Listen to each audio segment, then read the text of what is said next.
Okay, in today's webinar here, we are going to talk about troubleshooting if you're having problems with the machine not cutting thread.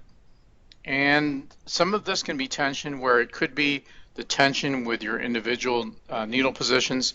So the first thing when you're not cutting is make sure that you do have enough tension here and make sure everything's set right. But if you're discovering that your tension is good and that you're having cutting problems across all of your needle positions, then chances are pointing to the culprit being the cutter, which actually resides here. So if you're new to Happy embroidery machines or most machines of this type, then you should know that the cutter sits underneath this plate. So let's examine the cutter here and talk about how you can go about troubleshooting that. First thing is you want to get the tool that was included with your kit. And if you know sewing machines at all, most of them have this or have used this little bent screwdriver because you can't fit a screwdriver between here and here to get to the two screws here. So that's what the bent screwdriver is for. So what we will do is loosen the two screws that are here, and it's obviously not the most convenient to get to, and that's why we'll use this what's called an offset screwdriver. You can pick that up in Walmart for less than $10, or if you've got the one that comes with your machine, that's great. The one that you're seeing here on this video is what's included in just about most of the current Happy embroidery machines. This is a flat tip only. What you'll find in most general hardware stores have a flat tip and a Phillips tip.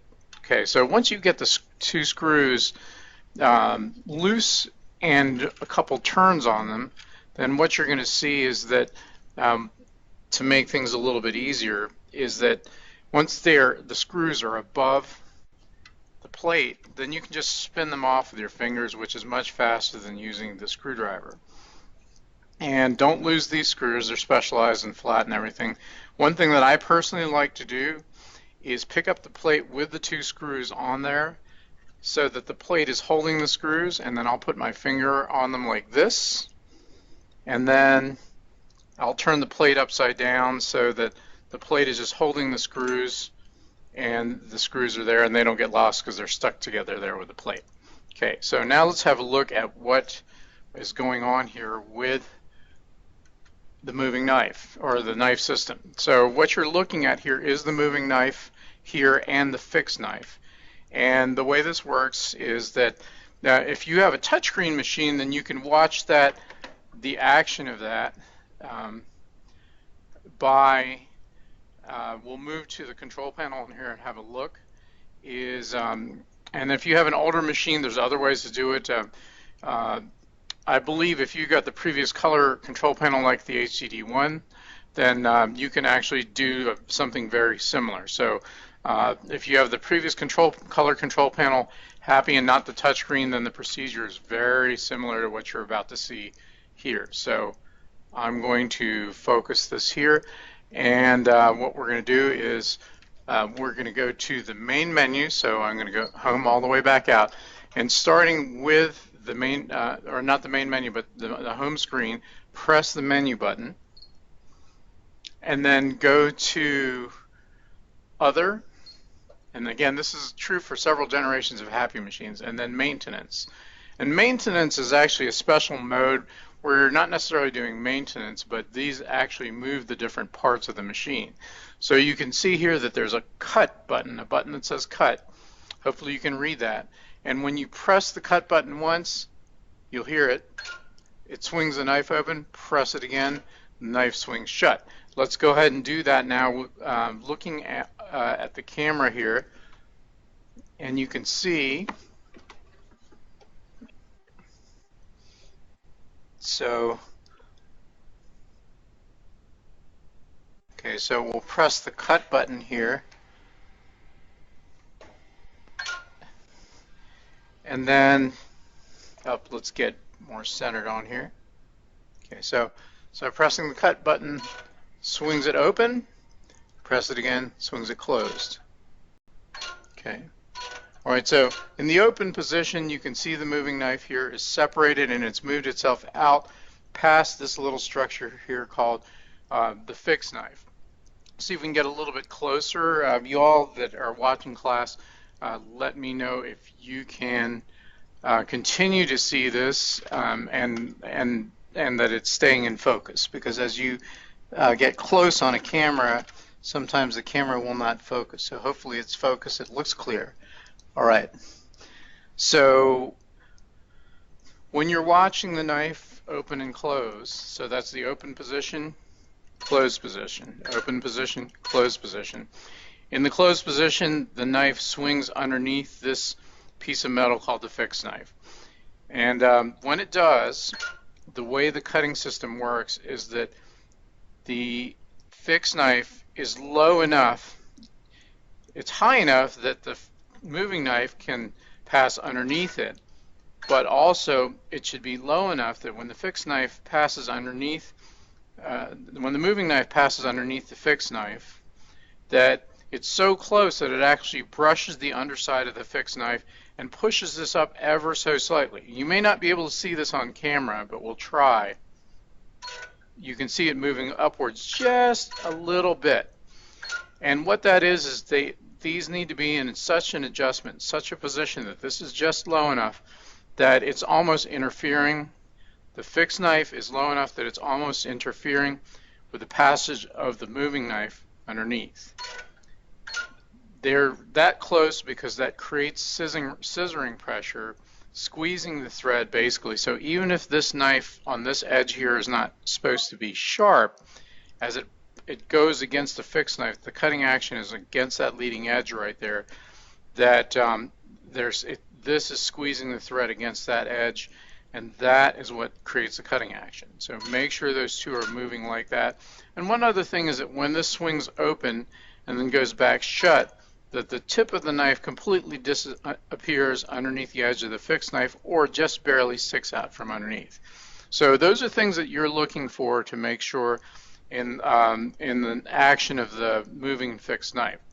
Another important thing to do is to keep this clean. When this is open, check to make sure you have no debris between here and the fixed knife. And also you can see below the fixed knife a little piece of foil or metal. When the moving knife swings underneath here, it's catching the two strands of thread, which is the upper thread and the bobbin thread together in this crook, and driving that against this edge. And so when it does, the upper thread pulls upwards and out of the way when the picker grabs it, or the upper thread hook, but the bobbin thread is driven underneath to this little piece called the bobbin thread holder, and it gets trapped between the underside of the fixed knife and the top of this basically almost bent piece of thin enough to be foil metal here called the bobbin thread holder. So make sure that when it does a cut that it's able to trap the thread underneath there. So one tip on testing this, what you can do is that you can take two strands of thread to simulate the conditions of a cut, and then hold it in the crook of the knife like this, and just keep a little bit of tension and hit cut again, let it swing shut, and it should cut it. So this cleanly cut that into 4 different leads. So these are your tests, and again you're checking to make sure in conclusion that the moving knife swings completely underneath the fixed knife, that you can see the fixed knife deflect upward just a hair, even less than maybe ½ millimeter. Just make sure it's deflecting upward as caused by the moving knife swinging underneath. And also, when you have it open, make sure this is clean. Make sure that this area is free of any debris, like built up thread, oil. Clean this off with a little bit of rubbing alcohol. Do the same thing here with the fixed knife. But then dry it off, and then just put a thin sheen of oil over here, even with a paper towel, and then let that swing shut and make sure that's nice and lubricated. Do that, and that will take care of many, many cutting problems where you're seeing that it's the likely cause of the moving and fixed knife. One other thing that you can do is that the fixed knife, in case you aren't getting any scissoring pressure, sometimes this is deflected up too high. You can see air gap between the moving and fixed knife. is that underneath these two Allen screws there are two set screws under. There's a set screw under here and a nut, and if you loosen that, you can actually push this upwards. You can actually push, turn the screw to drive it upwards. That will cause the fixed knife to angle downwards until it makes proper contact with this. The usual technician's adjustment recommendation is to lower this so much that when the moving knife swings shut against here, that it binds up, even gets caught halfway. At that point, then loosen this up just enough that it's not binding up, and leave it there just so that the fixed knife is deflecting upward, and that usually puts you back into adjustment that way. So there are other fine-tuning that can be done with these. For example, on this machine, the HCD2, you can even control the swing and the timing that we won't get into. But these are things that you can consult with a technician, that you can even do yourself with the help of one of our TexMac technicians. But in the meantime, the cleaning, the checking to make sure this is properly deflecting, the checking to make sure that this is closing properly will help you take control of your cutter and any cutting issues by letting you understand and even hopefully resolve that on your own. So that's it for some general advice on cutting and cutting problems. And again, you want to look at these kinds of cutting issues if the cutting problems are related, are happening on all needle positions, then it points to the problem being the cutter itself.